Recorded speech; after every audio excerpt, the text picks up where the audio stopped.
అది 2011 ఏప్రిల్ 11వ తేదీ రాత్రి 11:30 సమయం. లక్నో జంక్షన్ నుంచి ఢిల్లీ వెళ్లే పద్మావతి ఎక్స్ప్రెస్ రైలు పట్టాల మీద ఉంది. దేశ రాజధానిలో తమ కలలు నిజం చేసుకునే అవకాశాల కోసం వెళ్లే జనాభాతో బండి నిండుగా ఉంది. వారిని వారి ఆశల్ని మోసుకుంటూ బండి బయలుదేరింది. కాసేపటికి దీపాలు మలిగాయి. అందరూ నిద్రకు ఉపక్రమించారు. రైలు పట్టాలు సవ్వడి, రైలు పెట్టెల ఊగిసలాట, మధ్య మధ్య రైలు కోతలు మినహా ప్రజలకు సద్దు చేయకుండా మగతగా నిద్రపట్టేసింది. అయితే ఆ రైలు బండిలోనే ఉన్న ఒక అమ్మాయికి ఆ ప్రయాణం పీడకల్లగా మారింది.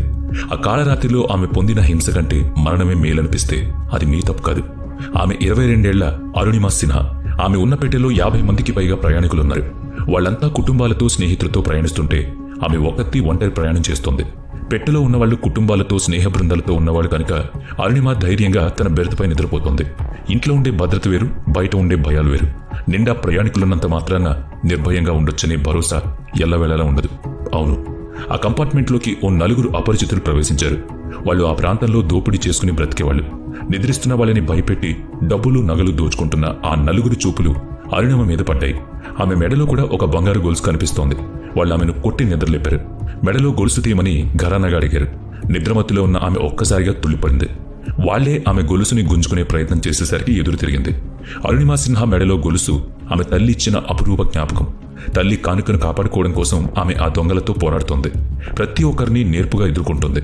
అయితే ఆ 4 దొంగలు ఆమెను ఒకేసారి ఒడిసి పట్టి కాళ్ళు, చేతులు బిగించి పట్టుకునేసరికి ఆమె కదలేకపోయింది. ఆ పరిస్థితుల్లో ఒకడు ఆమె గొలుసు తెంపి లాక్కున్నాడు.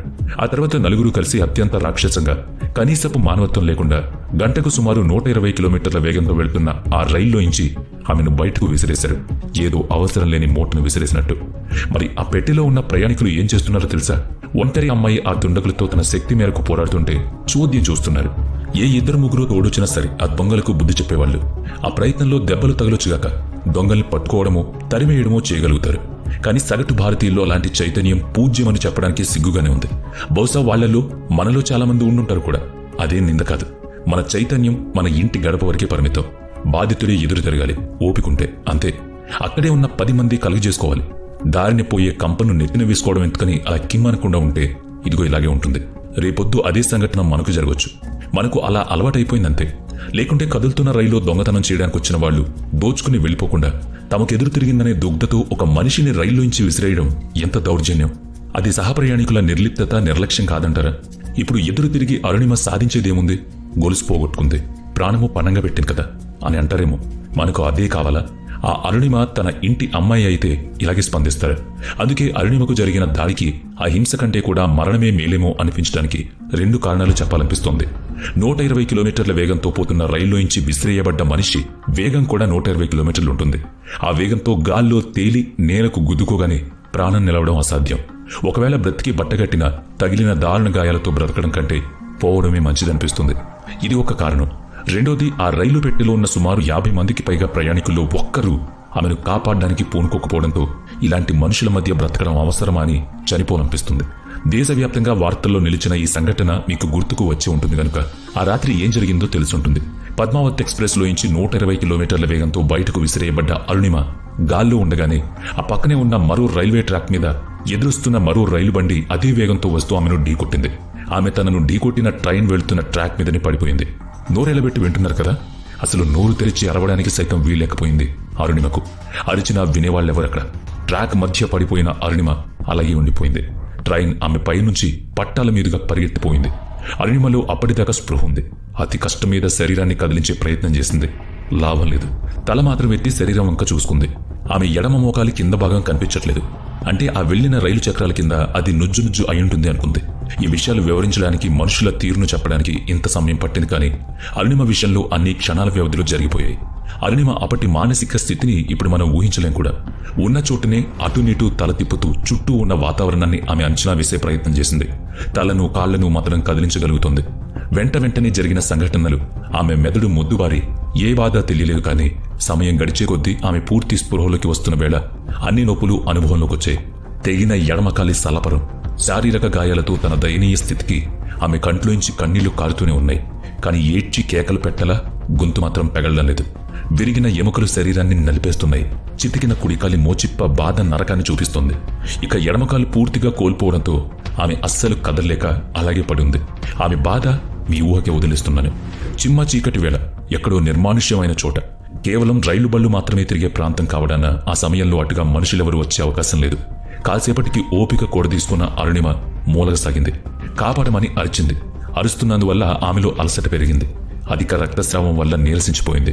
కాసేపటికి ఆ నోరు కూడా మూగబోయి గొంతులోంచి ఏవో సన్నని మూలుగులు మాత్రమే రాసాగాయి. విరిగిన కాలి నుంచి వేరుపడ్డ మాంసం కోసం ఎలుకలు ఎగబడ్డాన్ని చూస్తూనే ఉంది. అలాంటి విపత్కర పరిస్థితుల్లో ఎవరో ఒకరు తను చూడకపోతారని ఆమె భావించడం అత్యాశే కావచ్చు. అందుకే ఆమె అలా ఉండడం కంటే వేరే నరకం ఏముంటుంది చెప్పండి. కానీ విధి లిఖితం అది కాదేమో. క్షణమొక యుగంలా ఎన్ని గంటలు గడిచాయో అరుణిమకు తెలియదు. సుమారుగా 40 నుంచి 50 రైలు బళ్లు ఆమె పైనుంచి పరిగెడుతూనే ఉన్నాయి. దుమ్ము, ధూళి, ప్రయాణికుల మలమూత్ర విసర్జనలు, ఇనుప పట్టాల మీద లోహపు చక్రాల రైలు బండి పరుగుల శబ్దాలు నడుమన ఆమె అక్కడ ఎలా గడిపి ఉంటుందో తలుచుకుంటూనే ఒళ్ళు గగురు పొడుస్తుంది. అందుకే ఆ రాత్రి ఆమెకు కాళ్ళరాత్రి అయిందని చెప్పుకున్నాం. మెల్లగా సూర్యోదయం అయింది. ఆశ్చర్యకరమైన సంగతి ఏంటంటే అరుణిమ ఇంకా స్పృహలోనే ఉంది. ఆ మెలకువ స్థితి ఆమెను కాపాడిందనుకోవచ్చు. ఉదయాన్నే కొందరు గ్రామీణులు విసర్జన అవసరాల కోసం అడుగా వచ్చేదాకా ఆమె మరో మనిషి కోసం వేచి చూస్తూనే ఉంది. పింటూ క్యాన్ఫ్యాప్ అనే ఒక వ్యక్తి ఆమెను రక్షించే ప్రయత్నాల్లో చాలా సహాయం చేసింది. ఆ గ్రామీణులు ఆమెను దగ్గరలోని రైల్వే స్టేషన్కు తీసుకువెళ్లారు. అక్కడ స్టేషన్ అధికారులు రైలు బండి గుద్ది భయంకరమైన గాయాలు తగిలినందువల్ల ఆమె బ్రతికే అవకాశం లేదనుకున్నారు. వాళ్లతో పింటూ చాలాసేపు వాగ్వాదం పెట్టుకుంది. అయినా ప్రయోజనం లేకపోవడంతో తామే ఆమెను జిల్లా ఆసుపత్రికి తీసుకెళ్లారు. అక్కడి డాక్టర్లు ఆమె శరీరంపై చీరుకుపోయిన ప్రాంతాలను శుభ్రం చేసి కుట్లు వేశారు. అయితే చేసిన పరీక్షలు ఆమె వెన్నెముకలో చాలా పగుళ్లు ఉన్నాయని గమనించారు. తెగిన ఎడమకాలి నుంచి చాలా రక్తస్రావం అయింది. దానికి చాలా శ్రద్ధగా చికిత్స చేయాలి. ఇన్ఫెక్షన్ అయ్యే అవకాశం ఎక్కువ కనుక మోకాలి వరకు తొలగించాల్సి ఉంటుందని భావించారు. అయితే శస్త్రచికిత్స మొదలు పెడదామంటే ఆ హాస్పిటల్లో తగిన మోతాదులో అనస్థీషియా, అంతే మత్తుమందు లేదు. మరో హాస్పిటల్ అక్కడికి దూరంలో ఉంది. పోనీ ఆ ప్రయత్నము చేద్దామంటే ఆమె ప్రయాణం, అందుకు పట్టే సమయం ఆమెకు మరింత రిస్క్. గుండె ద్రవించే విషయం చెప్పమంటారా? అరుణిమ తనకు మత్తుమందు ఇవ్వకుండానే ఆపరేషన్ చేయమని కోరింది. ఎంత బాధైనా ఓర్చుకుంటానంది. తాను అరిచినా ఏడ్చినా పట్టించుకోకుండా మీరు చేయాల్సిందే చేయమని చెప్పింది. ఒక రాత్రిలో నేను భరించిన బాధకు ఇది కొనసాగింపు అనుకుంటాను. ఇంతకంటే ఎక్కువేం కాదని చెప్పి వాళ్లను ప్రోత్సహించింది. ఆమెకు రక్తం ఎక్కిస్తూనే శస్త్రచికిత్స కొనసాగించారు. ఆ సమయానికి పోలీసులు అక్కడికి చేరుకున్నారు. ఆమెను విచారించారు. అతి వేగంగా పరుగు తీస్తున్న రైల్లోంచి ఒక అమ్మాయిని బయటకు విసిరేశారనే వార్త ఉత్తరప్రదేశ్ రాష్ట్రంలోనే కాదు, మొత్తం దేశమంతటా నివ్వెరపోయేలా చేసింది. రాష్ట్ర ప్రభుత్వమే కాదు, కేంద్రం కూడా ఈ దుస్సంఘటనను తీవ్రంగా పరిగణించింది. పోలీసుల విచారణలో అరుణిమ గురించి కొన్ని ఆశ్చర్యకరమైన సంగతులు వెలుగు చూశాయి. యూపీ లక్నోలో 1989లో జన్మించిన అరుణిమ సిన్హా తన 3 ఏళ్ల వయసులో తండ్రి గతించాడు. అప్పుడు ఆమె మేనమామ పెంపకంలో పెరిగింది. క్రీడల పట్ల మక్కువతో నేషనల్ వాలీబాల్ ఛాంపియన్గా ఎదిగింది. అవును, ఆమె జాతీయ స్థాయి వాలీబాల్లో క్రీడాకారిణి. అథ్లెట్ కావడంతో ఆమె శారీరకంగా మానసికంగా దృఢంగా తయారైంది. ఆ ధైర్యమే ఆమెను ఆ దుండగులతో పోరాడేలా చేసింది. ఆ పోరాటమే రాతంతా బ్రతికేలా చేసింది. ఆ ధైర్యమే ఆమెలో ఎటువంటి దయనీయ స్థితిలోనూ ఊపిరిపోసింది. స్పోర్ట్స్ను కెరీర్గా మార్చుకోవాలనుకున్నప్పుడు మేనమామ ఓం ప్రకాష్ సలహా మేరకు పారామిలిటరీ ఫోర్సెస్లో చేరాలని ప్రయత్నించింది. దేశ సరిహద్దుల్లో సైన్యం దేశానికి కావలి కాస్తుంటే ఈ ప్రత్యేక పోరాట దళం పారాస్పెషల్ ఫోర్స్ దేశం లోపల ప్రజలకు రక్షణ కల్పిస్తుంది. సరిహద్దు గ్రామాల ప్రజలకు పొరుగు దేశాల సైన్యం చొరబడే తీవ్రవాదుల దాడుల నుంచి రక్షిస్తుంది. అటువంటి ప్రత్యేక రక్షణ దళంలోకి అరుణిమకు చేరిక అంత సులువుగా ఏం జరగలేదు. చివరికి సాధించినా కానీ ఆమె పుట్టిన తేదీని అందులో తప్పుగా నమోదు చేయడంతో ఆమె నియామకం తిరస్కరించబడింది. మళ్లీ కొన్నేళ్ల నిరంతర పోరాటం తర్వాత దాన్ని సరిచేయించుకోవడానికి ఆమె లక్నో నుంచి ఢిల్లీకి ట్రైన్లో బయలుదేరింది. ఆ ప్రయాణం ఆమె కలను తుడిచేసింది. ఆమె జాతీయ స్థాయి క్రీడాకారిణి అని తెలిసిన తర్వాత ఆమెను ఆ స్థానిక హాస్పిటల్ నుంచి ఎయిమ్స్కి తరలించారు. ఆమె వైద్య ఖర్చులను ప్రభుత్వం భరించింది. ఆమెకు 2 లక్షల పరిహారం, ప్రభుత్వ ఉద్యోగం ఇచ్చారు. ఆమె చెప్పిన గుర్తుల ప్రకారం రైల్లోని దుండగుల్ని పోలీసులు ఎంత ప్రయత్నించినా ఆచూకీ తీయలేకపోయారు. దాంతో కొందరు ప్రజలు ప్రభుత్వ సొమ్ము కోసం అరుణిమ స్వయంగా రైల్లోంచి దూకేసిందనే పుకార్లను ప్రచారం చేశారు. టికెట్ లేకుండా ప్రయాణిస్తూ టీటీ నుంచి తప్పించుకోవడానికి దూకేసిందని మరికొందరు అన్నారు. ఆమె టికెట్ కొంటున్న దృశ్యం లక్నో రైల్వే స్టేషన్ సీసీటీవీ కెమెరాలో రికార్డ్ అయిందని, ఆ ఆరోపణలు అసత్యమని పోలీసులు చెప్పారు. ప్రజలు ఊరుకోలేదు. ఏదో కారణంతో ఆత్మహత్య చేసుకోవడానికి రైలు పట్టాల మీద నిల్చుందని అన్నారు. లేకపోతే రైల్లోంచి విసిరేసినా మరో రైలు ఢీకొట్టినా ఆమె ఎలా బ్రతికిందని తూర్పారబట్టారు. ఇదిగో, ఒంటికి తగిలిన దెబ్బల కంటే ఇలాంటి మాటలే ఎక్కువ తగులుతాయి. ఎయిమ్స్ హాస్పిటల్లో 4 నెలల చికిత్స తర్వాత కూడా అరుణిమకు సంతోషం కలగలేదు. చుట్టూ ఉన్నవాళ్లు చూపిస్తున్న జాలి, కరుణ, సానుభూతి ఆమెను స్థిరంగా ఉండనీయలేదు. ఒకరి పంచన బ్రతకాల్సి రావడం తన స్వభావం కాదనుకుంది. తాను మరొకరికి భారం కాకూడదనుకుంది. 22 ఏళ్ల వయసులో ఒక యువతి ఒంటరి కాలితో బ్రతుకు కొనసాగించడానికి స్వయంగా ప్రణాళిక వేసుకుంది. వైరాగ్యంతో కాదు, వీర వనితగా జీవించాలనుకుంది. ఎయిమ్స్లో ఉన్నప్పుడే ఆమె ఎవరెస్ట్ పర్వతం గురించిన ఓ వ్యాసాన్ని చదివింది.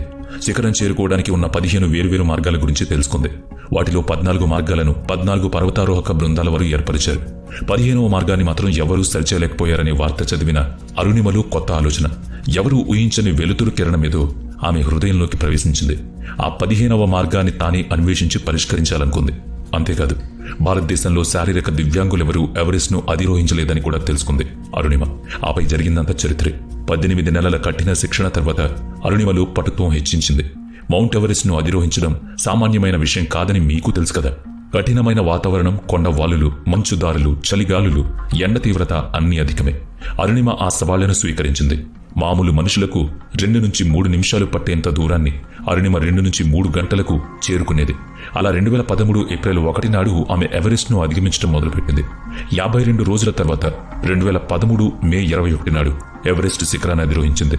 అలా చేరుకున్న ప్రథమ భారతీయ దివ్యాంగ మహిళగా కీర్తి గడించింది. ఆమె అకుంఠిత దీక్షకు మెచ్చి గౌరవ డాక్టరేట్ ప్రదానం చేశారు. ఇప్పుడు ఆమె డాక్టర్ అరుణిమా సిన్హా. ప్రపంచంలోని 7వ ఎత్తైన పర్వత శిఖరాలను అధిరోహించిన మొట్టమొదటి ప్రపంచ దివ్యాంగ మహిళ ఆమె. కృత్రిమ కాలి సహాయంతోనే ఆమె ఈ రికార్డు సృష్టించింది. కిలిమంజారో, ఎల్బస్, విన్సన్ వంటి 7 శిఖరాలను ఆమె గెలుచుకుంది. ఆ 7 ప్రపంచ శిఖరాలపైన అరుణిమా సిన్హా తను పుట్టిన గడ్డ భారతదేశ త్రివర్ణ పతాకాన్ని సగర్వంగా ఎగరేసింది. ఆమె ఆ అన్ని శిఖరాల మీద తనతో తీసుకెళ్లిన స్వామి వివేకానంద చిత్రాన్ని ప్రదర్శించింది. ఆయన పిలుపులోని ఉక్కు నరాలు, ఇనుప కండరాలు కలిగిన అచ్చమైన భారతీయ మహిళ డాక్టర్ అరుణిమా సిన్హా. వీడియో నచ్చితే లైక్ చేయండి, షేర్ చేయండి. ఇప్పటి వరకు మన ఛానల్ని సబ్స్క్రైబ్ చేయనట్లయితే ఇప్పుడే సబ్స్క్రైబ్ చేసుకుని పక్కనే ఉన్న బెల్ ఐకాన్ పై క్లిక్ చేయండి. నెక్స్ట్ వీడియోలో